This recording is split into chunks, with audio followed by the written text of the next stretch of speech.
We are back, and the Russia investigation has cast a long shadow over the first 100 days, particularly when it comes to former National Security Advisor Michael Flynn.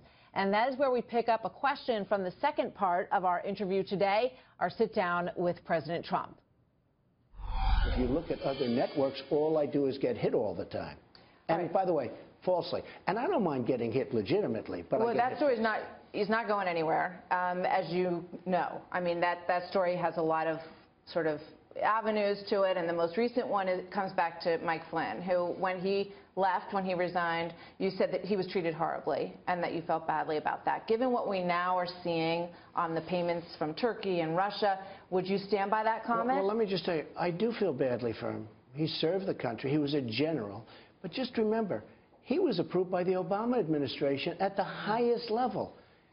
And when they say we didn't vet, well, Obama, I guess, didn't vet, because he was approved at the highest level of security by the Obama administration.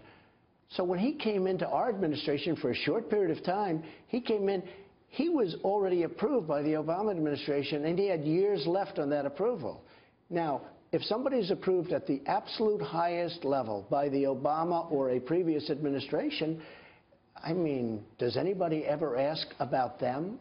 Does anybody ask about why Bill Clinton was paid a fortune to make speeches in Russia? Does anybody ever ask about Podesta having a company with his brother in Russia? Does anybody ask why Podesta would not let the FBI check on the server when somebody hacked their server? And by the way, they tried to hack the RNC too, but we had good defense. We had good defense.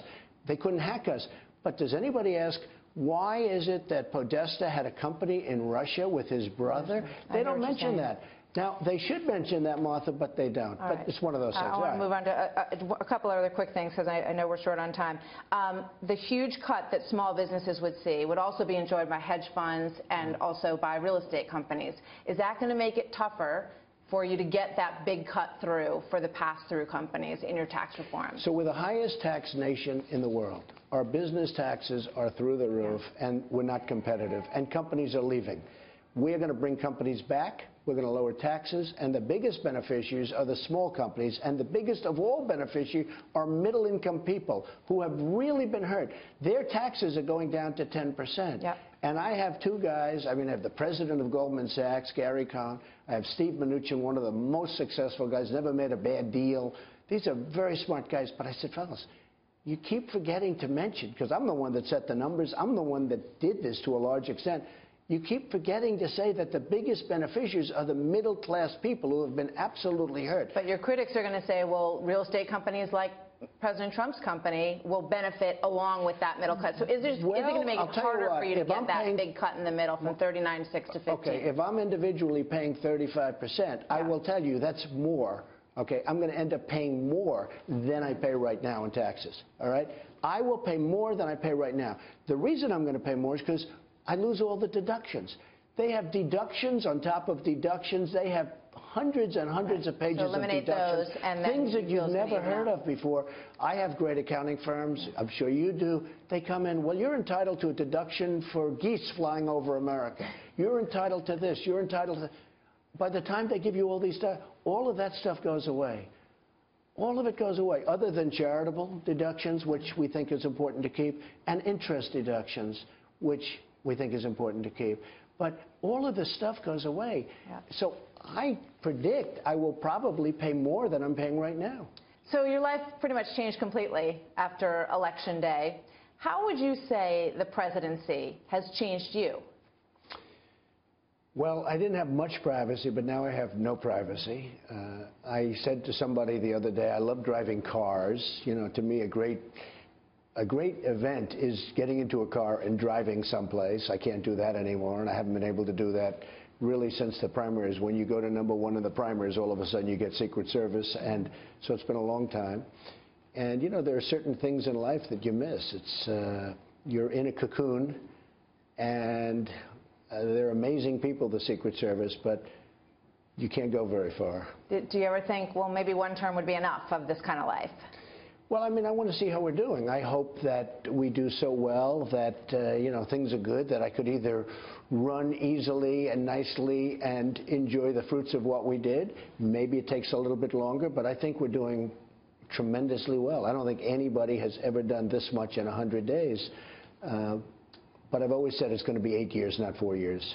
Personal question for you. You're going back to New York. I'm Yes. surprised that you haven't been back to New York yet since you became president. Well, I'll break this on this show. I love New York. But going back is very expensive for the country because they close up Fifth Avenue and they close up 56th Street. I live in Trump Tower, which is right smack, great location, right smack in the middle of everything. And I always feel a little bit guilty when I go there. And if I go to, as an example, I have a lot of property. So if I go to one of my clubs, like in New Jersey, they'll say, oh, he's going to play golf. I'm not going to play golf. I couldn't care less about golf. But I have a place there. That costs almost nothing because it's hundreds of acres and security, and they don't have to close up streets, et cetera, et cetera. And I like to do that as much as possible. The problem is every time I go to a club, they say, he's out there having fun. I'm not having fun. When I go to a club, I'm working. As an example, I did play golf with Ernie Els and the Prime Minister of Japan, Prime Minister Abe. That was such a great day, and we bonded because of that. And, you know, bringing Ernie Els along, the great golfer, a great champion, he'll never forget the day. We had a great time. But I feel guilty when I go back to New York because I hate to see the New Yorkers with the streets closed. And I've been there because I've been there when presidents have come into New York City. You know, and they close up, you know, the entire Midtown section of Manhattan. I don't know if it's all necessary.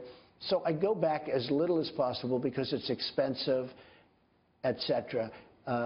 It would be much better if people would understand that I could go other places that I have. But then they hit me for relaxing. And I don't want to be known as a person that relaxes because I'm working hard, and I'm working hard for the people. And we're doing a great job. You looking forward to having the First Lady and your son move here soon? They're here right now, and yes, I am. I mean, it's going to be great. They're going to move right as soon as he's finished with school. They're moving to Washington. Mr. President, thank you very much. Thank you. Thank you very much. Good to be with you. Martha. Thank you.